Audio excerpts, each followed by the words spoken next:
चलिए जानते हैं छत्तीसगढ़ की 25 बड़ी खबरों को सिर्फ 10 मिनट में। लेकिन उससे पहले वीडियो को लाइक और चैनल को सब्सक्राइब जरूर करें। तमनार हिंसा का मास्टरमाइंड अरेस्ट। रायगढ़ जिले की तमनार हिंसा मामले में पुलिस को बड़ी सफलता मिली है। 6 महीने से फरार चल रहे मुख्य आरोपी राजेश मरकाम को संयुक्त पुलिस टीम ने गिरफ्तार कर लिया। उस पर भीड़ को उकसाकर पुलिस बल पर हमला कराने, सरकारी वाहनों में आगजनी, प्लांट में तोड़फोड़ और महिला पुलिसकर्मी से अभद्रता कराने का आरोप है। मुखबिर की सूचना पर बरपाली गाँव में घेराबंदी कर उसे पकड़ा गया। पूछताछ में आरोपी ने अपना जुर्म स्वीकार कर लिया। पुलिस अब मामले में अन्य फरार आरोपियों की तलाश भी तेज कर रही है। नकटी में बारिश कीचड़ के बीच टूटे मकान में परिवार। नवा रायपुर के नकटी गांव में अतिक्रमण हटाने की कार्रवाई के 3 दिन बाद भी कई परिवार बेघर होकर बारिश और कीचड़ के बीच अपने टूटे मकानों के पास रहने को मजबूर हैं। प्रभावित ग्रामीण लगातार विरोध प्रदर्शन कर रहे हैं। गुरुवार को पूर्व उप मुख्यमंत्री टीएस सिंहदेव ने गाँव पहुंचकर लोगों से मुलाकात की। वहीं भाजपा सांसद बृजमोहन अग्रवाल ने रात में हुई तोड़फोड़ की कार्रवाई पर सवाल उठाते हुए जिम्मेदार अधिकारियों पर कार्रवाई की मांग की। प्रशासन ने कुछ परिवारों को ईडब्ल्यूएस आवास दिए हैं, लेकिन ग्रामीण इन घरों को अपर्याप्त सुविधाओं वाला बता रहे हैं।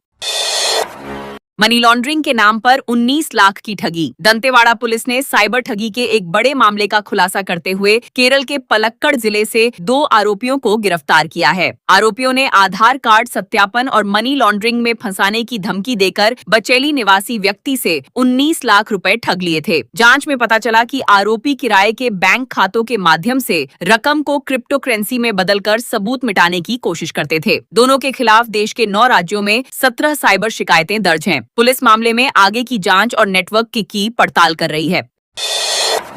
रायपुर में गीत संगीत और नुक्कड़ नाटक से नशा छोड़ने का मैसेज। रायपुर में राष्ट्रीय सेवा योजना, माय भारत और समाज कल्याण विभाग के संयुक्त तत्वावधान में नशा मुक्त भारत अभियान के तहत जागरूकता कार्यक्रम आयोजित किया गया। पुरैना हाई स्कूल और समता कॉलोनी स्थित सियानगुड़ी में गीत, संगीत, स्लोगन और नुक्कड़ नाटक के माध्यम से छात्रों एवं आम लोगों को नशे के दुष्प्रभाव बताए गए। कार्यक्रम अधिकारी सुनीता चंसोरिया ने सभी को नशा न करने की शपथ दिलाई। समाज कल्याण विभाग के अधिकारियों और स्वयं सेवकों ने प्रेरक प्रस्तुतियों के जरिए लोगों को स्वस्थ और नशा मुक्त जीवन अपनाने का संदेश दिया।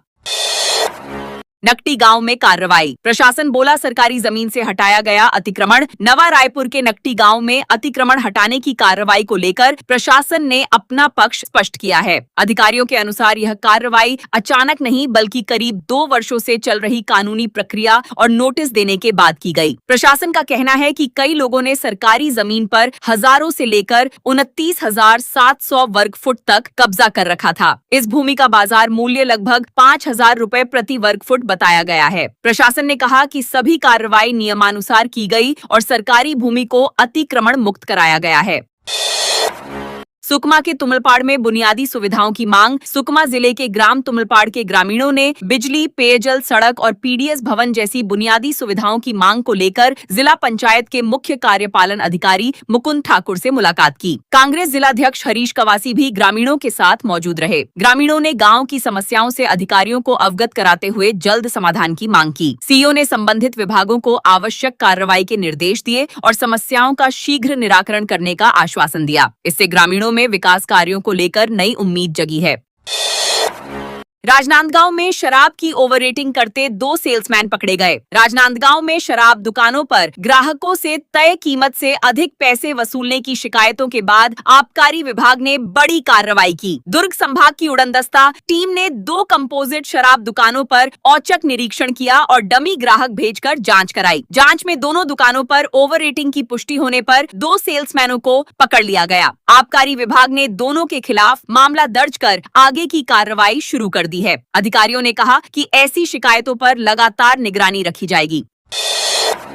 मैनपाट में जनसुनवाई का बहिष्कार। ग्रामीणों ने किया जमकर विरोध। सरगुजा जिले के मैनपाट में प्रस्तावित सरभंजा बॉक्साइट खदान को लेकर आयोजित पर्यावरणीय जनसुनवाई का ग्रामीणों ने बहिष्कार कर जोरदार विरोध प्रदर्शन किया। बारिश के बावजूद बड़ी संख्या में लोग पंडाल के बाहर नारेबाजी करते रहे। पूर्व मंत्री अमरजीत भगत ने विधायक रामकुमार टोप्पो से खदान की अनुमति रोकने की मांग की और कहा कि यदि उनकी सरकार बनी तो खदानें बंद कराई जाएंगी। अधिकारियों की मौजूदगी में जनसुनवाई की प्रक्रिया पूरी की गई, जबकि ग्रामीणों ने परियोजना का लगातार विरोध जारी रखा। बम्हनीडीह में मुख्यमंत्री ने की 3 बड़ी घोषणाएं। जांजगीर चांपा जिले के बम्हनीडीह नगर पंचायत में नव निर्वाचित अध्यक्ष रमेश डरसेना और 15 पार्षदों के शपथ ग्रहण समारोह के में मुख्यमंत्री विष्णु देवसाय मुख्य अतिथि के रूप में शामिल हुए। इस अवसर पर उन्होंने क्षेत्र के विकास के लिए हसदेव नदी पर पुल निर्माण, सामुदायिक भवन और विद्युत विभाग का नया सब डिवीजन खोलने सहित 3 महत्वपूर्ण घोषणाएं की। कार्यक्रम में एसडीएम पवन कोसमा ने अध्यक्ष और पार्षदों को पद एवं गोपनीयता की शपथ दिलाई। समारोह में कई जनप्रतिनिधि, भाजपा पदाधिकारी और बड़ी संख्या में कार्यकर्ता मौजूद रहे। छत्तीसगढ़ में बिजली विभाग के संविदा कर्मचारी अनिश्चितकालीन हड़ताल पर। छत्तीसगढ़ बिजली विभाग के 2471 से अधिक संविदा कर्मचारी अपनी एक सूत्रीय मांग को लेकर नवा रायपुर के टूटा धरना स्थल पर अनिश्चितकालीन हड़ताल पर बैठ गए हैं। कर्मचारियों का कहना है कि वर्षों से वे नियमित कर्मचारियों की तरह जोखिम भरे कार्य कर रहे हैं, लेकिन अब तक उन्हें नियमित नहीं किया गया। उनकी मांग है कि रिक्त पदों पर उनका समायोजन किया जाए। कर्मचारियों ने चेतावनी दी है कि यदि जल्द मांगे पूरी नहीं हुई तो आंदोलन और उग्र किया जाएगा। इसी क्रम में शुक्रवार को जल समाधि आंदोलन करने की भी घोषणा की गई है। तालाब सौंदर्यीकरण से 200 परिवारों पर बेघर होने का खतरा। धमतरी जिले के मुसगहन गांव में तालाब सौंदर्यीकरण परियोजना को लेकर ग्रामीणों का विरोध लगातार बढ़ रहा है। अपने मकान टूटने की आशंका से चिंतित करीब 200 परिवार जिला पंचायत सदस्य धनेश्वरी साहू के घर के सामने धरने पर बैठ गए। ग्रामीणों का कहना है कि वे विकास कार्यों के विरोध में नहीं हैं, लेकिन इसके नाम पर उन्हें बेघर करना उचित नहीं होगा। उनका कहना है कि वे वर्षों से तालाब किनारे रह रहे हैं और यदि मकान हटाए गए तो उनके पास रहने के लिए कोई वैकल्पिक व्यवस्था नहीं बचेगी। उन्होंने पुनर्वास की मांग भी उठाई है। 18.70 करोड़ की बाईपास सड़क 2 महीने में उखड़ी। बलरामपुर जिले के वाड्रफनगर में 18.70 करोड़ रुपए की लागत से बनी बाईपास सड़क निर्माण के महज 2 महीने बाद ही कई जगहों से उखड़ने लगी है। सड़क की गुणवत्ता को लेकर प्रदेश कांग्रेस सचिव रामदेव जगते ने विभाग और ठेकेदार पर गंभीर सवाल उठाए हैं। उनका आरोप है कि निर्माण कार्य में भारी लापरवाही बरती गई है। फिलहाल क्षतिग्रस्त हिस्सों पर सीमेंट और गिट्टी डालकर मरम्मत की जा रही है, लेकिन एक स्थान की मरम्मत पूरी होने से पहले दूसरी जगह सड़क खराब होने की शिकायतें सामने आ रही हैं। मामले में जांच और कार्रवाई की मांग उठ रही है।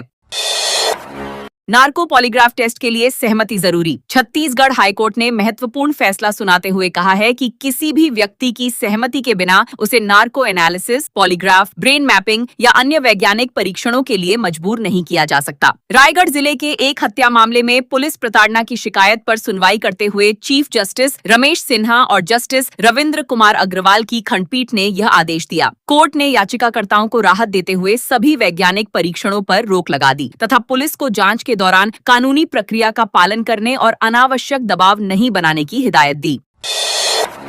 बिलासपुर जोन की 5 ट्रेनें 20 से 40 दिन तक कैंसिल। दक्षिण पूर्व रेलवे के चक्रधरपुर मंडल में ट्रैक मरम्मत और सुरक्षा कार्य के लिए 3 जुलाई से 17 नवंबर तक प्रत्येक मंगलवार और शुक्रवार मेगा ब्लॉक रहेगा। इसका असर बिलासपुर जोन से गुजरने वाली कई ट्रेनों पर पड़ेगा। हैदराबाद रक्सौल, टाटानगर इतवारी, बिलासपुर टाटानगर समेत 5 प्रमुख ट्रेनें अलग अलग तारीखों में 20 से 40 दिन तक रद्द रहेंगी। कुछ ट्रेनों का मार्ग बदला जाएगा, जबकि कई ट्रेनें बीच रास्ते से संचालित होंगी। रेलवे ने यात्रियों से यात्रा से पहले ट्रेन की स्थिति की जानकारी लेने की अपील की है। छत्तीसगढ़ में 17 न्यायिक अधिकारियों का तबादला। छत्तीसगढ़ हाईकोर्ट ने उच्च न्यायिक सेवा संवर्ग के 17 न्यायिक अधिकारियों के तबादले के आदेश जारी किए हैं। जारी सूची के अनुसार कई जिला एवं सत्र न्यायाधीश, अतिरिक्त जिला एवं सत्र न्यायाधीश तथा हाईकोर्ट में पदस्थ अधिकारियों को नई जिम्मेदारियां सौंपी गई हैं। जगदलपुर के जिला एवं सत्र न्यायाधीश अजय सिंह राजपूत को स्पेशल जज बनाया गया है। वहीं ओम प्रकाश जायसवाल को हाईकोर्ट का रजिस्ट्रार और अब्दुल जाहिद कुरैशी को रजिस्ट्रार नियुक्त किया गया है। आदेश तत्काल प्रभाव से लागू होंगे।